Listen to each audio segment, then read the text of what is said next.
Alguma vez o senhor chegou a cogitar que a marca Chutebox chegaria a esse patamar, que chegou a essa referência de luta que chegou hoje? Não imaginava, sinceramente não imaginava. Apesar de desde o início, eu sempre tenho uma filosofia de vencedor, de colocar na cabeça do lutador que ele é vencedor.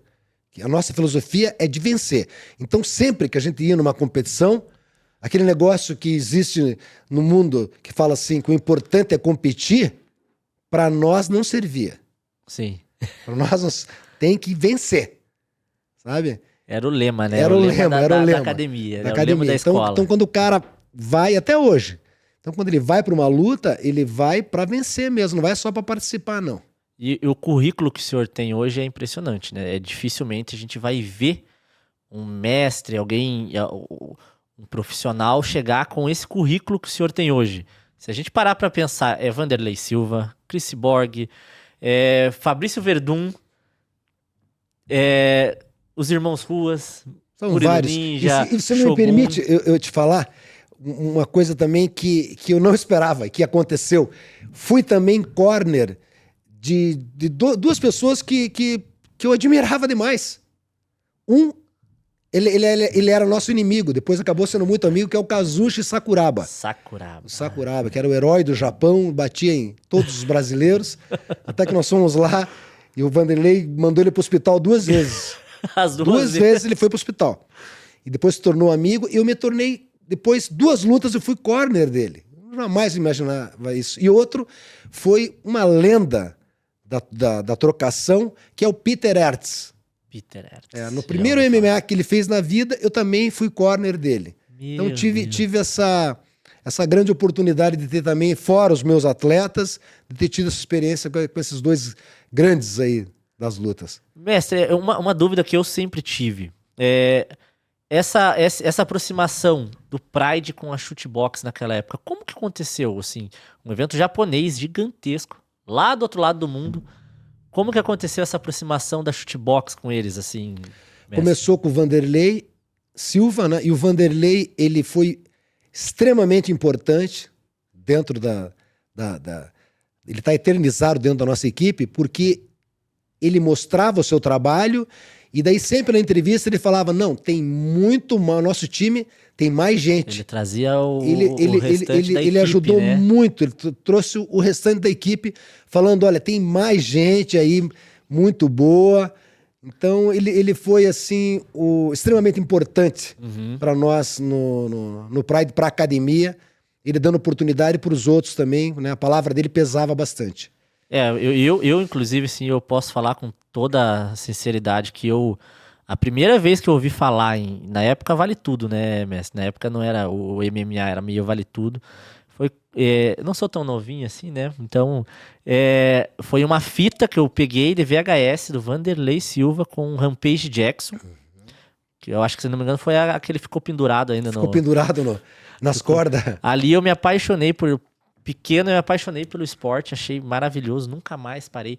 Mas o que sempre me arrepiou sempre, é a entrada do Vanderlei, mestre. Nossa, a entrada do Vanderlei era sinistra, eu que escolhi essa música. Coloca aí, produção. Essa música, eu queria perguntar pro senhor, da onde veio a história dessa música? Você escuta essa música e você sai querendo assassinar alguém. Eu ouvi essa música. Vamos ouvir um pouquinho lá. Essa entrada era muito, muito, muito boa. Emblemática mesmo. Emblemática. E quando eu ouvi essa música pela primeira vez, eu pensei, nossa, essa música tem a cara do Vanderlei. Tipo, ele tem a energia de como ele entra, de como ele...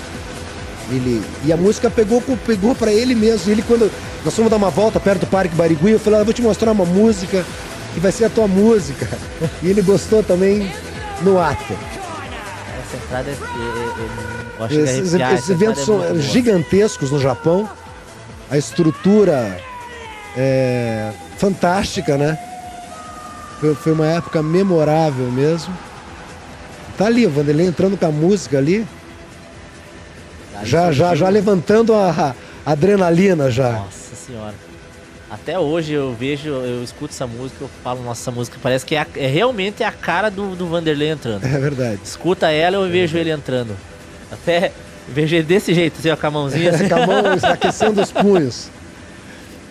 Mestre, nessa Fantástico. época aí, no Pride, uma coisa que chamava muita atenção os bastidores do Pride era muito mais movimentado às vezes do que lá.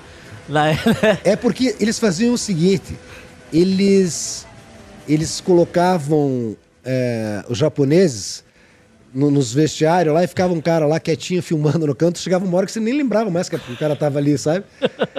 Então acabava que eles acabaram registrando um monte de situações aí que aconteciam.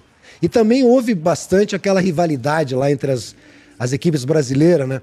Entre a Chutebox aqui de Curitiba e a BTT, que era do Rio de Janeiro. Então a gente disputava para ver qual era a melhor academia. Então esse negócio, brasileiro torce para brasileiro. Não torcia, Eduardo. Não torcia. A gente queria que eles perdessem e eles queriam que a gente perdesse. Então não tinha esse brasileiro, não. Não tinha esse negócio de torcer só porque é brasileiro. Não tinha que saber para brasileiro, não. A gente queria ver qual que era a melhor academia. Mas aí os japoneses adoraram, porque falaram, os caras se pegam valendo os brasileiros. Aí eles queriam colocar a Chutebox com a BTT. Porque eles sabiam que ia ser luta. Essa rivalidade foi muito importante pra academia, né, mestre? Foi importantíssimo pro esporte, no geral. Né? Foi muito interessante e teve uma época que realmente o clima ficou bem pesado mesmo. No café da manhã, nós ficava tudo no mesmo hotel, pô. Duas equipes, grandes estrelas das artes marciais ali. Ainda bem que nunca aconteceu uma pancadaria lá, porque eu não sei quem ia separar, pô. Os japonesinhos tudo no cantinho. Pô, imagine, pô, eles tinham uma equipe também muito forte, né? Os irmãos Nogueira, Arona, Paulão. E, nossa, ainda bem que tinha aquela rivalidade e tudo, mas sempre foi só... Nunca passou disso. Isso, nunca ultrapassou. E hoje, depois de tanto tempo, aí passa a ser uma admiração. Isso é muito legal. legal. A gente admira muito todos aqueles... E eles também têm um grande respeito, sabe? Uhum. Foi sensacional, foi sensacional. A luta que bem o senhor falou, o senhor até falou mesmo, que chamou muito a atenção, que foi contra o Sakuraba do Vanderlei. Eu acho que essa luta, o senhor lembra um pouquinho como é que foi a adrenalina dessa luta? Essa luta vale a pena ver alguns momentos, porque ela foi muito violenta. Muito. Aí praticamente o mundo viu quem era o Vanderlei, né? Exatamente, quem era o Vanderlei. Aí chegou no dia seguinte, como o Sakuraba, ele era um ídolo ainda, até hoje. Eu lembro que nós compramos um jornal no dia seguinte, né? Tava na capa assim, Sakuraba perdeu, mentira. Entendeu? A cara do Sakuraba toda destruída lá no jornal, assim. Pô, nós comprando um monte de jornal lá. Meu Deus do céu. E ele era muito respeitado lá, né, mestre? Nossa, como é que pode? Um talento demais esse japonês. E ídolo mesmo. Não podia sair na rua lá que parava o trânsito. Nessa época aí, mestre, ele pegou bastante brasileiro antes de chegar no Vand, né? 7 brasileiros. E pegava eles. Ele batia num brasileiro, chama outro. Batia no brasileiro, chama outro. Até pegar o cachorro louco pela frente. E eu tentava, quando acabava, o Vanderlei fazia uma luta com alguém lá, eu tentava, na hora que eu ia conversar com o presidente, vamos colocar o Vanderlei Sakuraba. Eles, não, eles sempre recuando.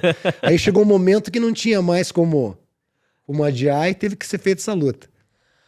Outra coisa também que eu acho que foi difícil pro senhor, naquela época, treinar a Cris Borg, né, mestre? Não tinha mulheres naquela época treinando praticamente. Para trazer, para poder fazer ela competir. E era muito difícil naquela época, mestre? Era muito difícil e a Cris Borg é aluna do grão-mestre Rafael. O Rafael que forjou ela, né?